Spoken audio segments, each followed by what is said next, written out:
Una po sa ating mga balita, bagong taon, bagong patakaran rin ang sinimulan ng ipatupad sa Metro Manila. Ito ay tuloy ang pagbabawal sa mga e-bike at e-trike na dumaan sa mga pangunahing lansangan sa Kamaynilaan. Kung saan-saan ang saklaw niyan, alamin natin sa sentro ng balita ni Bernard Ferrer. Halos mabansagang hari ng kalsada ang mga e-trike. Paano ba naman kasi, halos bawat sulok ng Metro Manila may kita kang e-trike.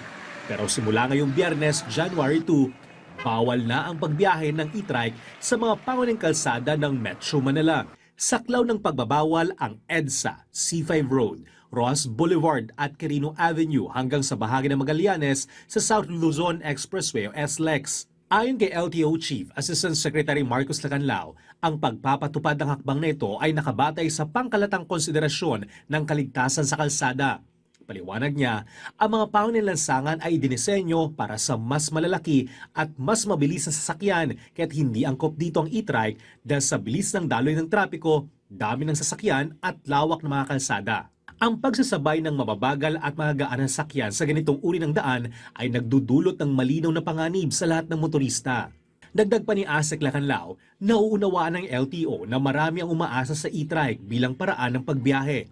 Kaya handa silang makipagtulungan sa mga lokal na pamahalaan at sa industriya upang makabuo ng mas ligtas at angkop na mga ruta para sa e-trike sa mga darating na araw. Hinihikayat din niya ang publiko na sumunod sa mga patakaran upang mapanatili ang maayos at ligtas na daloy ng trapiko. Ang mga mahuhuling gumagamit ng e-trike sa mga ipinagbabawal na lansangan ay papatawan ng kaukulang parusa alinsunod sa RA 4136 o Land Transportation and Traffic Code at Joint Administrative Order No. 2014-01 kabilang na ang multa at posibleng pag-impound ng sasakyan.